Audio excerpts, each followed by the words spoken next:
how to enroll in Bank of America online banking. Hey everybody and welcome back to our channel. In today's video, we are going to guide you through the process in order to do so.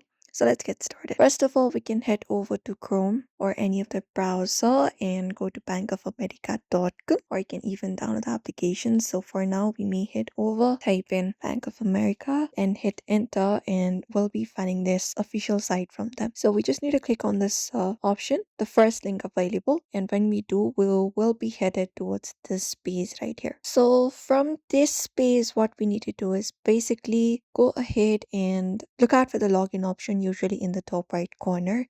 So tap on it and we can tap on continue, or you can get the app as well. For now, I'm just going to continue with the browser. And then this is the page you will be finding where you need to enter up your credentials in order to log in. But if you want to enroll, we'll be finding this option called enroll separately. So we can just go and click on this option right below the login page and tap on it. Now, once we tap on it within this page, what we need to do is basically get started with the process.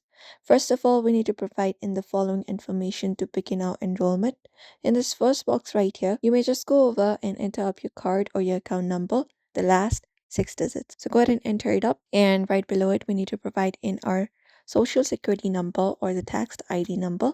So just go over and type it in, and once we do so, we can tap on continue in order to continue with the process. And once we follow up the prompts, what we need to do is we need to complete up the verification process, verify our identity, and review and agree to the agreements of the Bank of America. And then you will be creating your user ID. You can just go over and follow that process for that. And once your user ID is created, you may head over to the login page of Bank of America, and there you will be enrolling into it. And that's it. So usually this is how you enroll into Bank of America online banking. So we hope this video was helpful. Ensure to give this video a like and subscribe for more tips and tutorials.